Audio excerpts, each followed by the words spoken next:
যদি সাংবাদিকৰ প্ৰশ্নৰ উত্তৰেই নিদিয়ে তেন্তে সংবাদ মেললৈ কিয় সাংবাদিকক নিমন্ত্ৰণ দিয়ে মন্ত্ৰী জয়ন্ত মল্ল বৰুৱাই তলৰ শ্ৰেণীৰ মানুহৰ লগত যদি কথা নাপাতে তেন্তে সাংবাদিকৰ আগত বাইট কিয় দিয়ে মন্ত্ৰী জয়ন্তই সাংবাদিকৰ আগত কিয় গুণ্ডা মাৱালীৰ নিচিনাকৈ আচৰণ জয়ন্ত মল্লৰ ইমান অহংকাৰ আৰু দম্ভ কৰ পৰা শিকিলে মন্ত্ৰী জয়ন্তই সাংবাদিকক নিকিনা গোলামৰ দৰে ব্যৱহাৰ কৰিব খোজে পত্নীৰ নামত চৰকাৰী ধন কাঢ়ি নিয়া জয়ন্ত মল্ল বৰুৱাৰ দৰে একাংশ বিজেপিৰ ৰাজনীতিকে কি জয়ন্ত কি হিমন্ত কি পীযুষ হাজৰিকা সাংবাদিকক গুণ্ডাৰ দৰে অপমান কৰি সংবাদ মাধ্যমৰ স্বাধীনতা খৰ্ব কৰাত উঠি পৰি লাগে এনেধৰণৰ নেতাসকল প্ৰশ্ন কৰিলেই সাংবাদিকক উভতি ধৰি গুণ্ডা মাৱালীৰ নিচিনাকৈ আচৰণ কৰে জয়ন্ত মল্ল পীযুষ হাজৰিকা আৰু হিমন্ত বিশ্ব শৰ্মাৰ দৰে নেতাসকলে প্ৰশ্ন সোধাৰ বাবে তলৰ খাপৰ মানুহৰ লগত কথা নাপাতো বুলি দাম্ভিকতাৰে সংবাদমেল এৰে ২ নম্বৰী গাখীৰ ব্যৱসায়ী জয়ন্ত মল্ল বৰুৱাই কাৰণ আপোনালোকে গৈ কিবা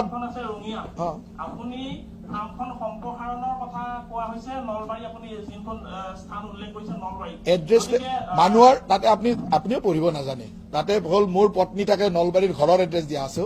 আপুনি পঢ়িব নাজানে আপুনি পঢ়িব নাজানে দিয়ক এইবিলাক আপোনাৰ দৰে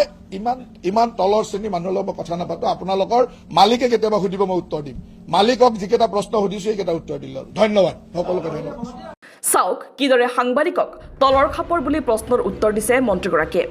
আনকি পঢ়িব নাজানে বুলিও সাংবাদিকক তাচ্ছিল্য কৰিছে মন্ত্ৰীগৰাকীয়ে এতিয়া কথা হ'ল যে কোনো ব্যক্তিৰ সাংবাদিকৰ প্ৰশ্নৰ উত্তৰ নিদিয়াৰ অধিকাৰ নিশ্চয় আছে কিন্তু তেওঁলোকে সাংবাদিক বা তেওঁলোকৰ সংবাদ মাধ্যমৰ স্বাধীনতাৰ ওপৰত প্ৰশ্ন উত্থাপন কৰি অপমান কৰাৰ অধিকাৰ নাই যদি ৰাজনৈতিক নেতাসকল প্ৰশ্নৰ সন্মুখীন হ'বলৈ সাজু নহয় তেন্তে তেওঁলোকে সাংবাদিকসকলক সংবাদ মেললৈ আমন্ত্ৰণ নজনাই কেৱল নিজৰ একপক্ষীয় বিবৃতি জাৰি কৰিলে হ'ল কিন্তু তাকে নকৰি কিয় বুম দেখিলেই বাইট দিবলৈ দৌৰি যায় জয়ন্ত মল্লৰ দৰে ধূৰ্ত নেতাসকলে কিয় তলৰ শ্ৰেণী বুলি ভবা সাংবাদিককে আমন্ত্ৰণ কৰি আনি সংবাদমেল সম্বোধন কৰে এই নেতাসকলে এই প্ৰশ্ন এতিয়া সুধিব খুজিছে ৰাজ্যৰ সচেতন ৰাইজ আৰু সাংবাদিক সমাজে